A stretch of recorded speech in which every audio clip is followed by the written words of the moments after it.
one of the attributes of Gen Z is like, they kind of want everything, right? Like, they want super convenient, they want low price point, they want healthy, they want sustainable packaging, right? Like they want all of it. And we're like, okay, we can do that. We can figure out how to give you all of it. So you're not having to make any trade-offs or compromises. Scott, have you used a meal service before? Any meal service? Have been I've come so close. I've come so close to signing up for one of these services. Okay. You get the things in the mail, $30 off, $60 off, 5 meals free, 12 meals free, all these promos. And I sat down one day and I looked at the promo card. I said, you know what, let's try the dang thing. Get some of these free meals. But then I just didn't, you have to sign up. You use credit card information, this, and they got to like do the whole thing. I'm not good at just the minute tasks of like booking flights and e-com. Like you have to just go, there's steps, Nora. And the filling out your information, I mean, you got to do it all the time. And there's a lot of friction there for me personally. Wow, you were making yourself sound like an old person, my friend. I am an old person, but I just, I have so many things I have so many emails and, But meals, I love to eat. The bottom line is I should sign up for these things. I think I am going to try Freshly now. Try it. Have you tried it? I don't think it was Freshly specifically, but I was signed up for a meal delivery service for a while when I first moved to an apartment in the financial district. And I had stopped using it because I was getting too many meals. Like I wasn't able to go through them. So they ended up in my freezer. I never returned to my freezer.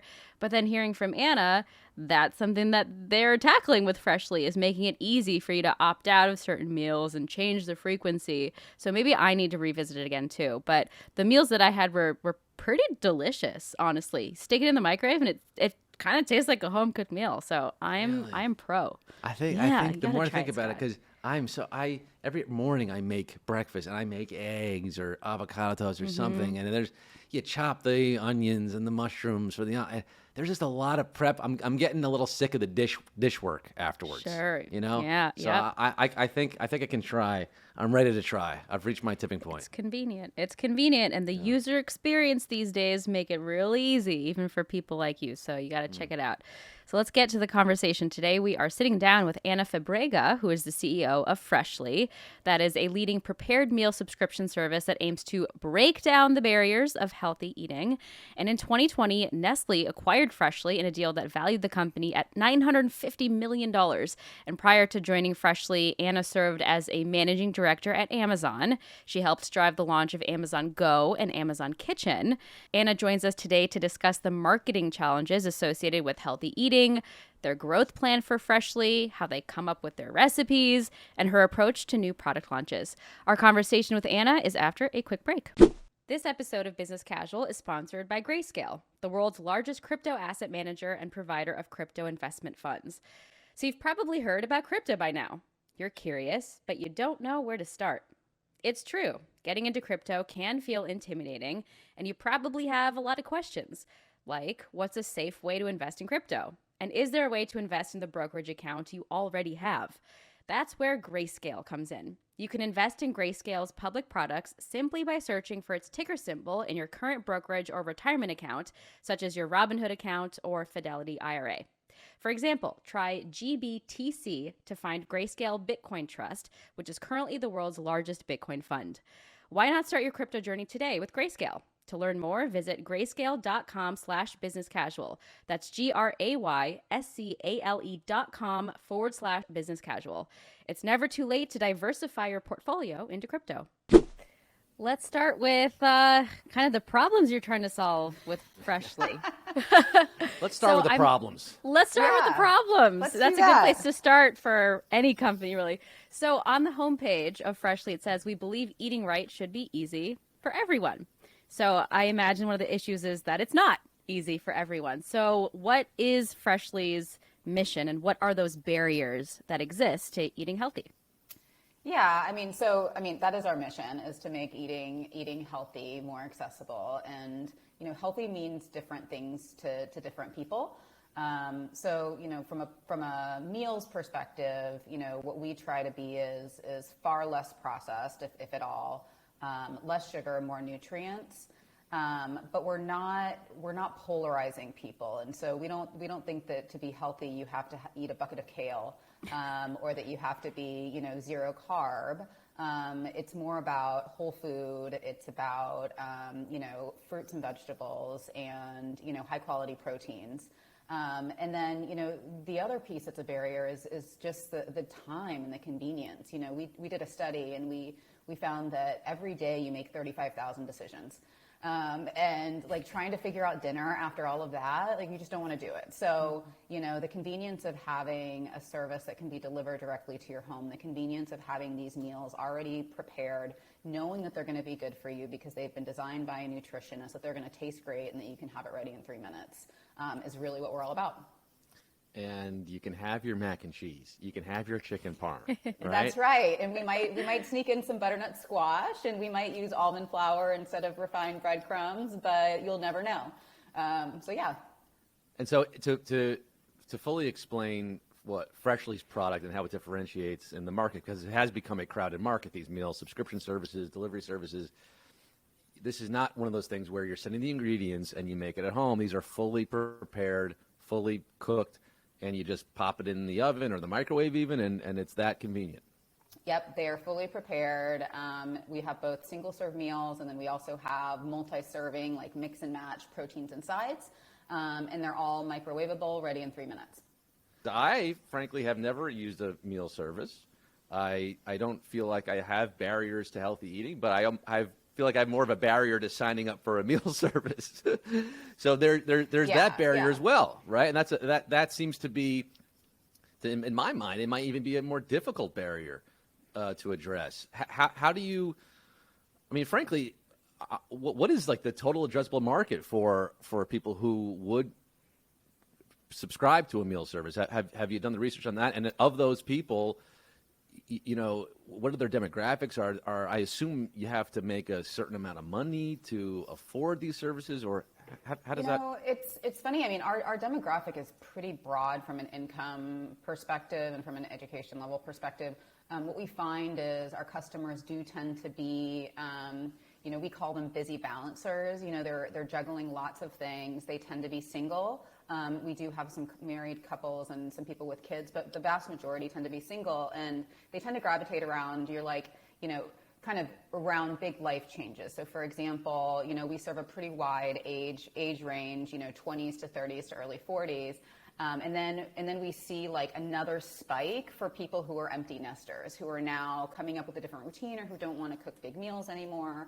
And so it's pretty broad. I think, to your point, one of the challenges is it's a subscription, and that feels like a commitment. And so, what we're trying to think about is kind of the end-to-end customer experience and say, subscription should be a convenience, not a commitment. And so we make it super easy for customers to kind of skip a meal skip an order, that is, whenever they want. And I think the other challenge is fatigue, right? Like you kind of like, it gets old after a while. And so, one of the distinguishing factors about Freshly is at any given point in time, we'll have 50 to 60 meals on the menu, and we're constantly rotating them out. We constantly have seasonal offerings, so that you don't end up having to deal with that fatigue factor. And just looking at the meals that are available on the website sounds great. It's 490 calories for cauliflower shell beef bolognese, and there is quite a big variety. But because you are coming up with new recipes and keeping the menu fresh, it sounds like that could become a little bit cost intensive as a team, but you're also trying to make it cost effective for customers as well. How do you strike that balance of making sure the menu is high quality and there's variety, but keeping it affordable for your customers? Yeah, I mean, it's really about, we produce at scale. And so that obviously helps quite a bit.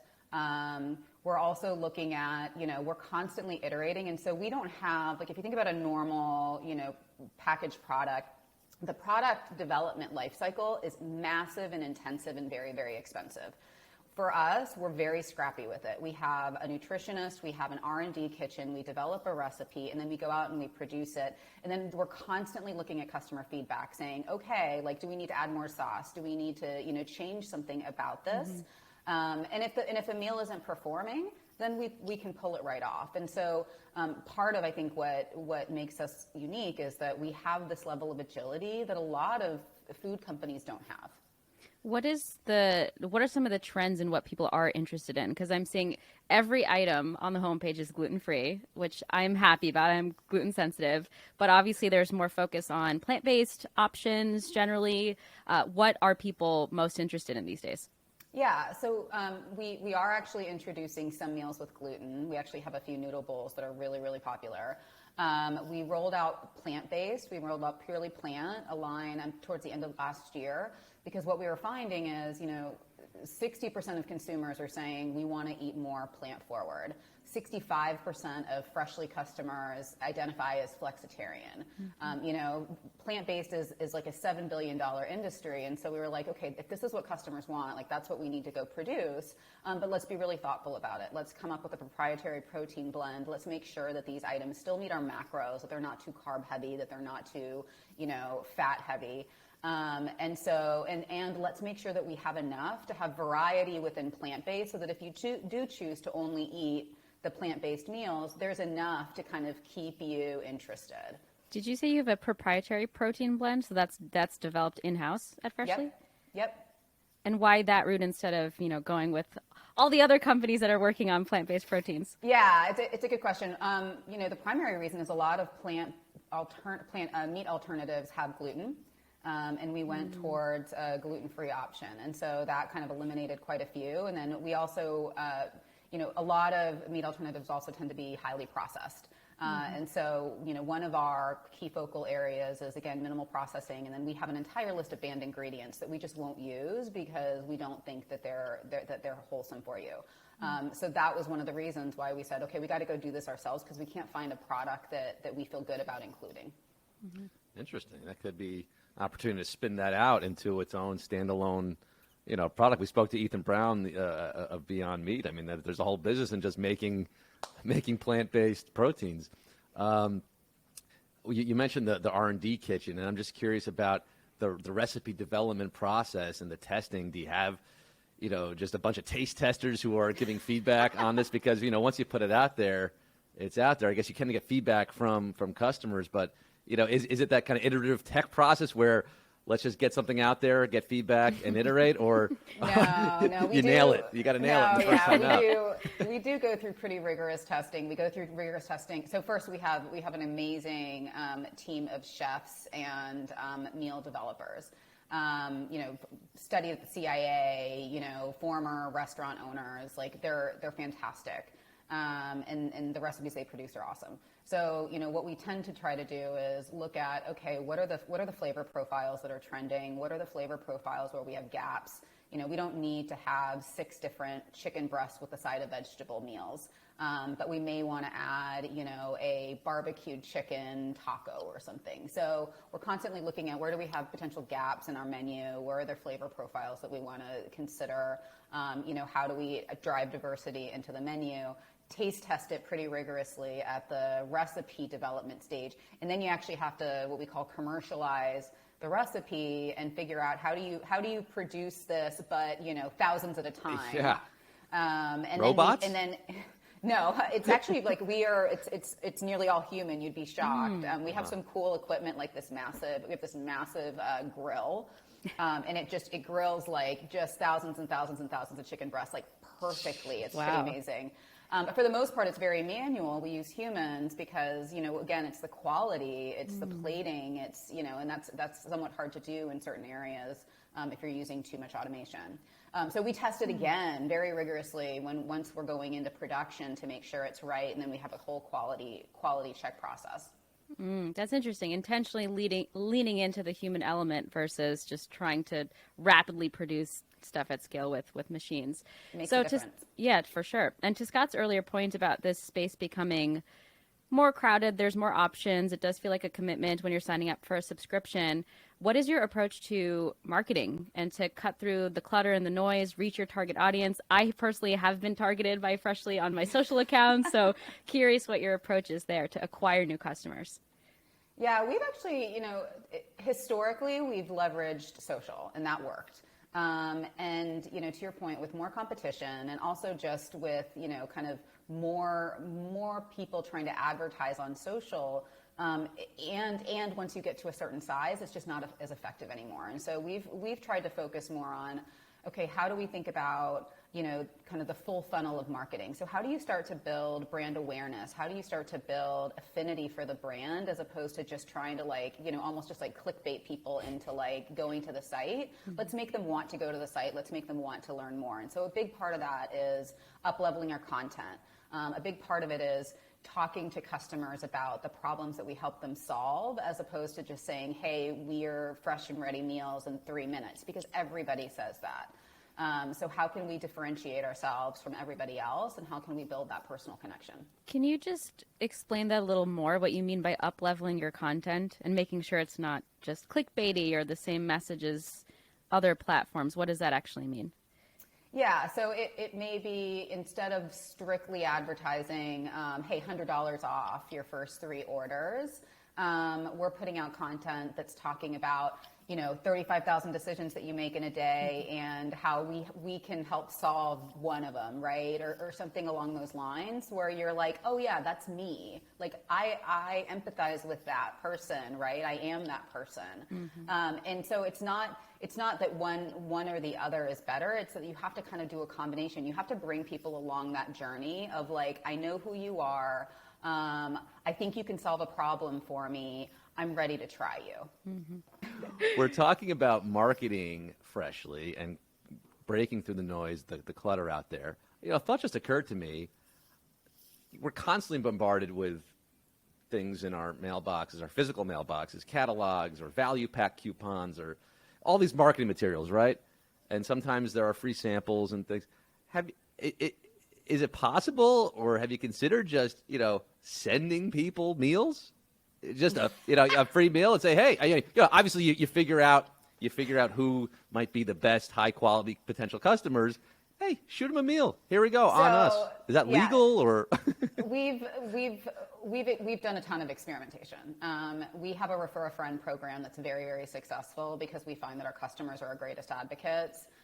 We definitely tested into a refer a box, where you could literally send your friend a box of meals. And it worked, but it wasn't the most cost-effective way of going out and getting a new customer. But what we have started to do, which I really love, is develop partnerships with other brands that kind of align with our philosophy. So, for example, we partnered with Tough Mudder. We're also a sponsor of the Baltimore Ravens. And so we go out to these events. So we'll go to Tough Mudder events, and we're like, hey, hungry? Have a meal, right? Yeah. You start to get it into people's hands, because to your point, trying the food makes a world of difference. And when you're a direct-to-consumer, e-commerce only business, it's really, really hard to get people to see you and to get that trial going. There's the taste test in supermarkets for people, but it's a little different with a subscription. You're not have that physical. That's right. Yeah, physical presence. I'm just hungry, so. Yeah. Me too, Scott. So one of the, harder demos to get, and what every brand is trying to get after, of course, is Gen Z. But you guys have been on the list of Ad Age's 20 brands gaining Gen Z love in early 2022, which is a great honor. What has been your strategy for gaining traction with Gen Z? Why has it been successful? And what is it about that demographic that you think allows them to be drawn to a brand like Freshly? Yeah, I think part of it is, we're really trying to create the most effortless experience for customers as possible. And I think, one of the attributes of Gen Z is they kind of want everything, right? They want super convenient, they want low price point, they want healthy, they want sustainable packaging, right? They want all of it, and we're like, okay, we can do that. We can figure out how to give you all of it, so you're not having to make any trade-offs or compromises. So I think that's a big piece of it, and that's what we're constantly thinking about. In fact, we're we're getting ready to launch a packaging recycling program because, that's one of the challenges, and we hear it from our customers all the time. Like, I love your service, but I hate that, like, it's the box and there's gel packs and there's all this waste. So, how do we make that easier for customers and make them feel good about subscribing to the service? Mm-hmm. Well, that's actually one of the reasons why I tend to not go for subscription service or even have food delivered. I remember one time in the pandemic, I ordered, Amazon delivery or something, and it was absurd how much waste. The bags and the boxes and the plastic. For a few items, there was almost more waste than the items I ordered. You mentioned this as a consideration, but what are some steps that you take currently to cut down on that waste and to be as efficient with, obviously it saves money the less packaging you use, but it's also better for the environment. Well, I understand that healthy eating is part of the mission, but is that eco-friendly aspect part of the mission as well? It is. So we actually have our own team of packaging engineers that are trying to leverage the latest technology to minimize, kind of real waste. And so, for example, there's been a lot of strides in terms of compostable packaging. But right now, the compostable packaging that's available on the market, there's a liner on it, and so you'd have to remove the liner to be able to compost it. And so we're trying to get ahead of the next round of technology that won't include that liner and that's fully compostable. We're looking at, we've looked at multiple ways of trying to cut back on like the cooler packs. Our liners are made out of denim, which can be recycled. And so we're constantly trying to figure out how can we innovate, but do it in a way that will never, ever, ever compromise safety and food safety and the safety of our customers. And that's the balance that we have to strike, because you think about, we're shipping these boxes across the country, and we have to make sure that we keep the food at a decent temperature to be safe. How about edible packaging, Anna? There's right? an idea. The meal is the box. I mean, I'm just waiting for like the corn bowls to come out, and you can just chip it out. Yes, it'll be great. Willy Wonka style. Just eat the door, eat the factory. A new meaning for packing peanuts. Maybe use real peanuts. I don't know. Anna, I'd love to get into your career and maybe tap into some advice for women who are trying to navigate their career journey. So you joined Freshly in 2021 as the Chief Commercialization Officer, and then just 10 months later, you were promoted to CEO. To what do you attribute your success in getting promoted so quickly at Freshly? Oh, wow, that's a great question. I think part of it is I don't recognize lanes. And so even though I came in as Chief Commercialization Officer, I immediately kind of got my hands into every part of the business, both to try to understand it and learn it, but also to try to understand where there was opportunity. And so just kind of looking across the entire company, trying to think through, especially because we were at this critical point where the playbook and the strategy that had worked for us for so long wasn't working as well anymore, and we really needed to pivot strategically as a business. And so I think that kind of positioned me to, when the previous CEO and founder decided to step down, to kind of be his successor. Did you have to change anything about the mindset or strategy to shift away from that startup mindset to a more established and growth company that's sustainable, but not so focused on sort of that hyper growth that you might see in an early stage startup? Yeah, I think so. There are parts of the startup mentality that I actually never want to lose. There's kind of scrappiness. There's fail quickly. Be willing to take some risks. I think there's a place for that even in a scaled business. But where we had to kind of start to think differently and pivot was building out more financial rigor, more operational rigor. So as an example, oftentimes early stage startups, they're not worried about their costs at all. They're not thinking about it. They're just thinking about growth. And I'm of this perspective that constantly thinking about how you can reduce costs over time is like breathing. You do it no matter what, no matter where you are in the life cycle of the business. The second piece is, as the organization scales, you can't be a tops-down culture. you have to start empowering, the entire organization to think critically and to make recommendations. And so I will often say, I'm not the decision maker, I am the recommendation approver.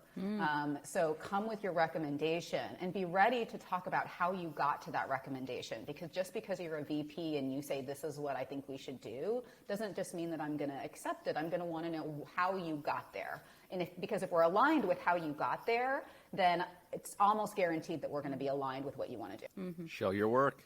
That's right. Show your work. And big things happening in the last couple of years at Freshly. Did this happen while you were there?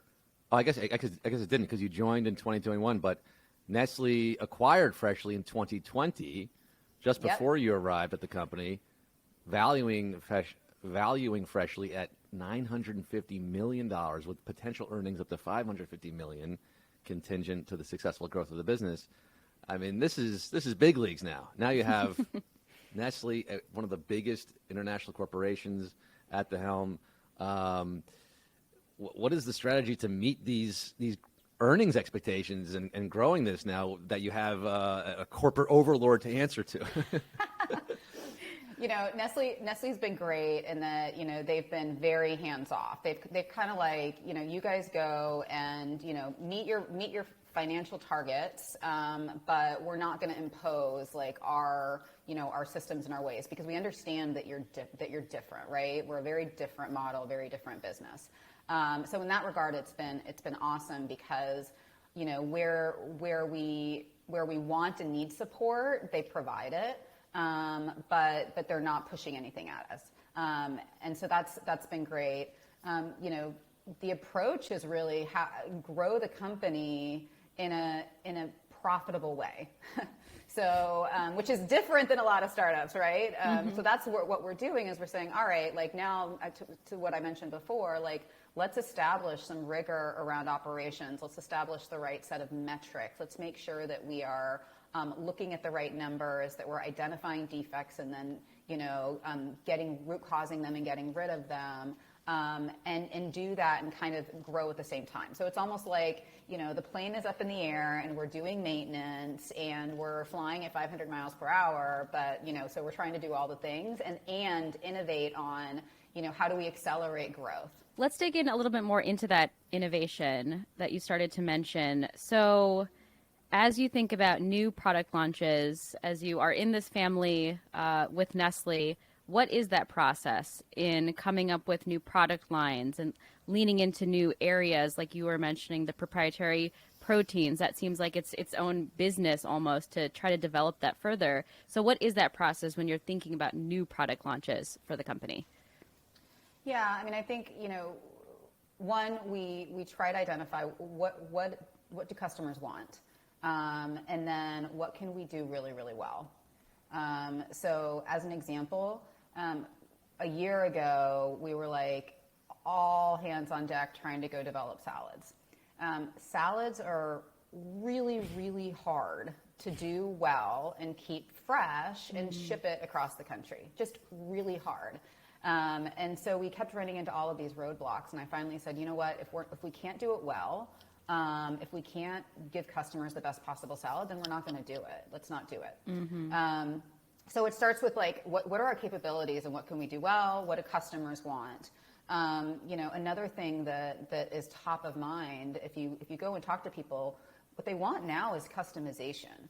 And so we're thinking about, how do we give people the ability to customize? Maybe they want their sauce on the side. Maybe they want the ability to, add, avocado slices to something or whatever. So, we're also thinking about, what are the current trends? What do people need? And how can we innovate, not just with new product lines, but also with the kinds of meals that we offer as our core line. And then the last part is, right now, like, we're primarily a lunch dinner option, and people eat breakfast, people eat snacks, and so you can see where that's going. For things like the customization, personalization, is that something you might decide to charge more for, or how do you think about premium services and getting more revenue out of these custom experiences or elevated experiences? I mean, honestly, it could be. It really depends. I think about, for example, if we have a stew and you want to add a baguette to it, like, yeah, why wouldn't we let you add that to your order for a couple bucks or something? So, I think part of it is that I think about a lot as well is, there's a convenience to having a recurring order, but not every week looks the same. And so how do we make it super flexible for you? If you want 1 week to order 6 meals and the next week you want 10 meals, and then the next week you only want 4 meals, but you want, I'm making it up, like 4 granola bars added in. Like, let's make sure that you can do that really, really easily and that you're not always locked in. I have questions about the logistics of the operation. You mentioned a few times shipping across the country. Is there one centralized location where you have this 4,000 square foot grill that you're cooking everything from, or are there satellite kitchens throughout different regions of the country? Because, there's a freshness aspect to this, like you mentioned with the salads. You have to get things on time. And also, are you beholden to a shipping company to make sure that these meals arrive at times? I mean, you're saying lunches and dinners, and now you're talking about breakfast. How do you get something to arrive in the morning versus afternoon versus the night? It seems like there's a lot of issues here. Yeah, no, it's complex. We actually have 4 places where we manufacture the food, and then we have 4 different distribution sites, kind of East Coast, West Coast. So it's interesting. 93% of our shipments arrive next day to a customer. So that's helpful because with fresh food you have no margin for error, right? So if the shipping company is late, like, you're kind of screwed.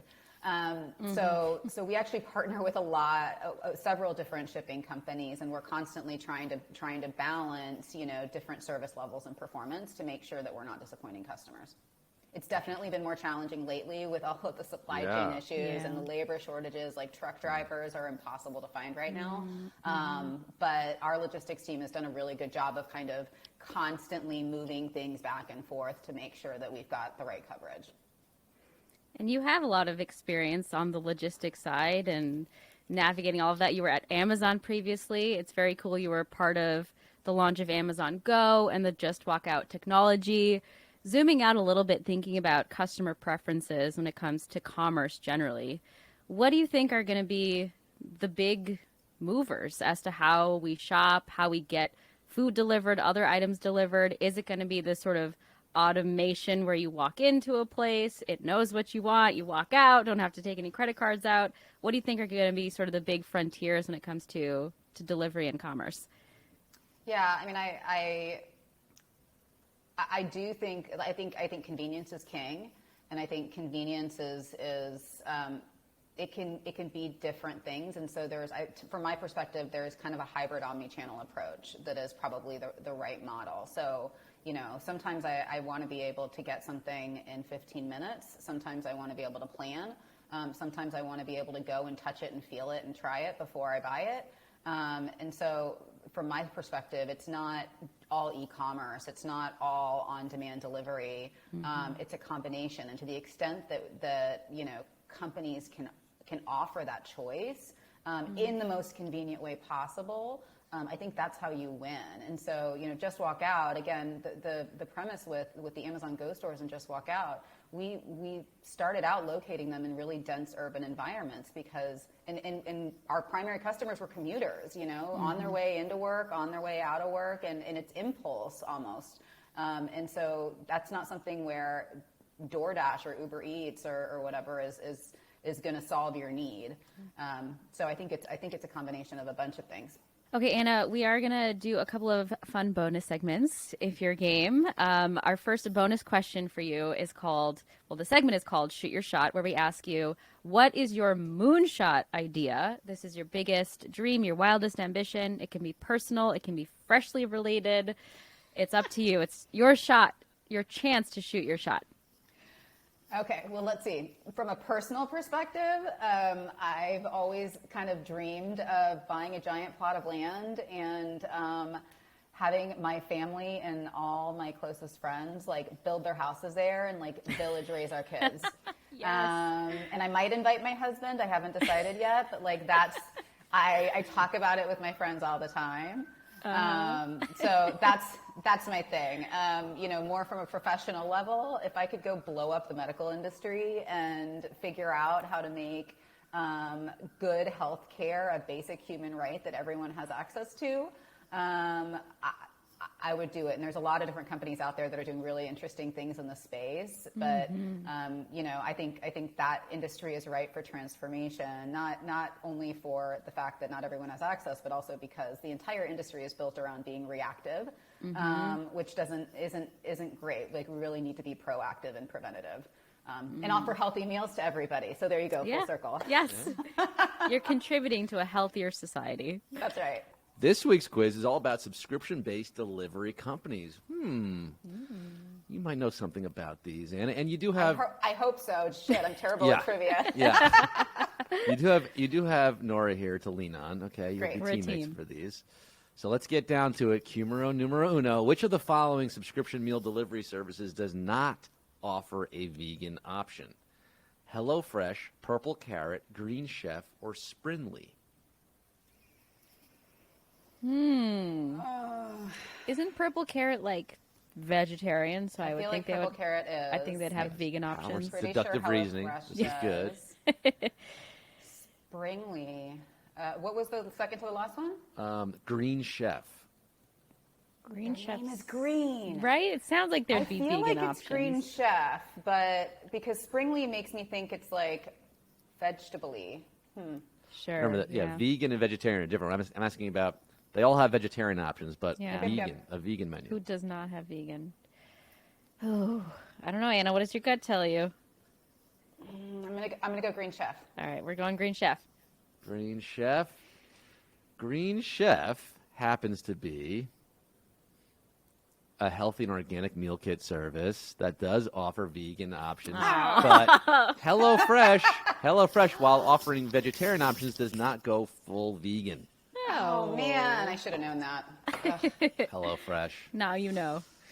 Goodbye, Fresh. Hello, Freshly. That should be that's the next billboard. I don't know if you want to. Oh. If you want to go I'm gonna after. go head to head. All right.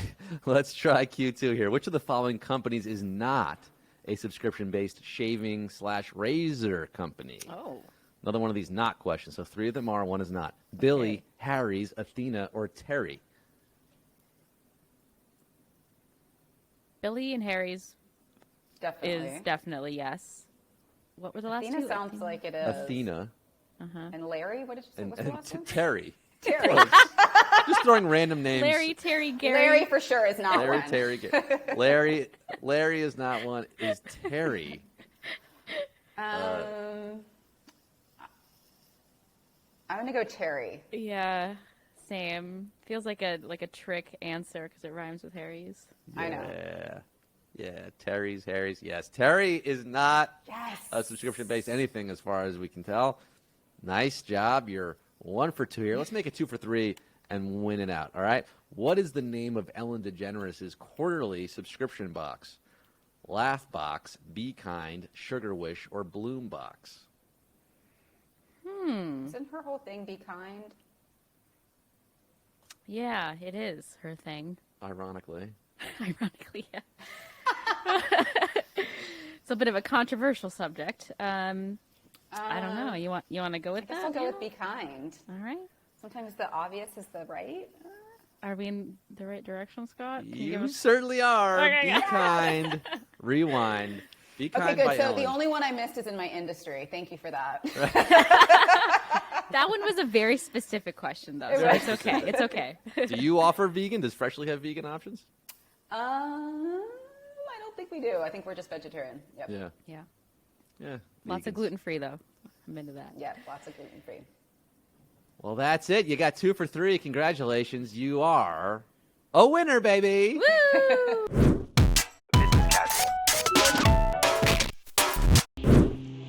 If you like what you saw and you like what you heard, you can listen to the entire episode of this podcast, Business Casual, anywhere you get your podcasts. And please go ahead and subscribe to the Morning Brew YouTube channel and go ahead and click on that alarm bell, that thing right there, so you can be alerted anytime there's a new video.